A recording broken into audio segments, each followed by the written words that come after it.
Terkadang bangun pagi lalu berangkat sekolah jadi rutinitas yang membosankan sebelum pandemi. Tapi percayalah, setelah menonton video ini, kalian tidak akan lagi ada kata malas di dalam menuntut ilmu.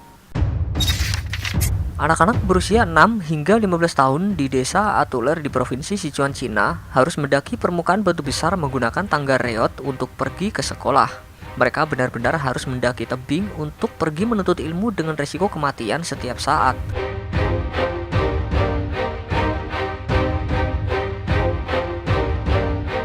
Perjalanan berbahaya memakan waktu 2 jam.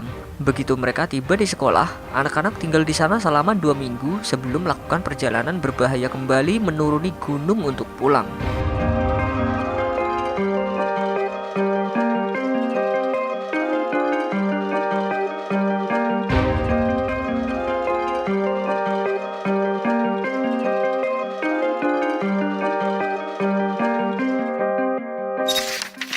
Jika para siswa lain berpegangan pada tubuh orang tuanya saat diantar naik motor ke sekolah, para siswa ini berpegangan pada batang baja samping jembatan yang runtuh saat mereka menyeberangi sungai untuk pergi ke sekolah di Sangyang Tanjung, Lebak, Banten. Banjir dari Sungai Ciberang mematahkan pilar penyangga jembatan gantung yang dibangun pada 2001.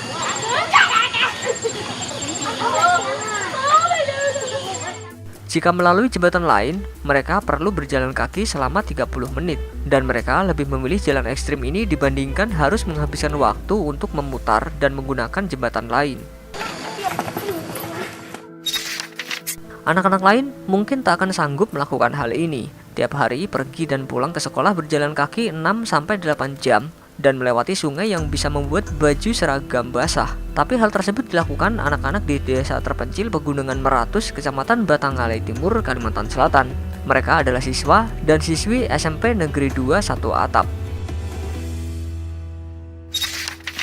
Mereka yang bersekolah di desa Pegunungan Kumpur berjalan melintasi pegunungan di negara yang terletak paling tinggi di bumi, yaitu Nepal. Hampir setengah dari Nepal terletak lebih dari 4.000 meter di atas permukaan laut. Wajar jika anak-anak pergi ke sekolah menuruni lembah.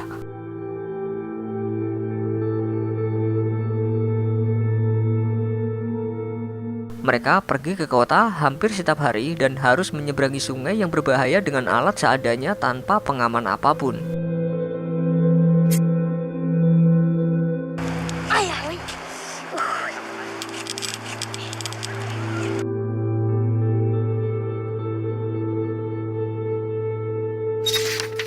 Di Kolombia, anak-anak yang bersekolah di Los Pinos tidak memiliki bis sekolah seperti anak kota yang lain. Mereka menggunakan zipline melintasi ngarai untuk pergi ke sekolah.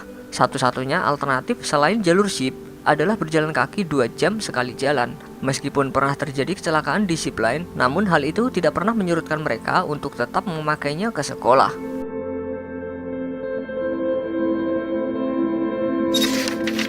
Di sisi lain negara Kolombia juga, anak-anak mengambil resiko untuk bisa sampai ke sekolah dengan menyeberangi sungai deras menggunakan alat yang tersambung dengan kabel ini.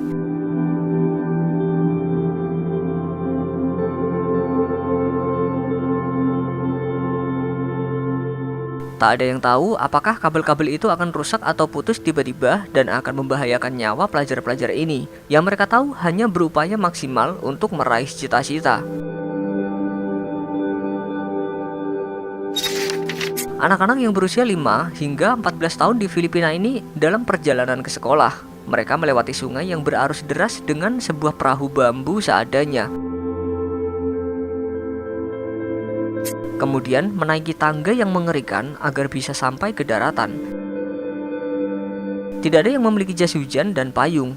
Meskipun hujan turun, mereka tetap menempuh perjalanan ke sekolah dan berganti pakaian kering setelah menyeberangi sungai. Masih di negara Filipina, rupanya anak-anak di sini harus melakukan usaha yang lebih keras dibanding yang dilakukan anak-anak seusianya di negeri lain. Mereka harus melewati air yang hampir mencapai leher. Tas-tas pun harus diangkat setinggi mungkin agar tidak basah. Di India, siswa-siswi yang akan pergi ke sekolah harus menemui kondisi yang pasti membuat siapapun ketakutan. Pasalnya, mereka harus melewati sungai tanpa pengaman apapun yang bisa saja membuat mereka celaka. Tidak ada fasilitas yang diberikan pemerintah untuk memudahkan anak-anak di sana untuk pergi ke sekolah. Lihatlah anak-anak ini, semangatnya untuk pergi ke sekolah mengalahkan rasa takut menaiki kabel dengan kotak yang telah didesain sedemikian rupa. Padahal salah sedikit dan rusak bagian kabel sedikit saja akan membuat mereka terjatuh. Tapi semangat untuk meraih pendidikan dan peluang untuk merubah nasib mereka jalani, meski harus melewati jalur yang ekstrim.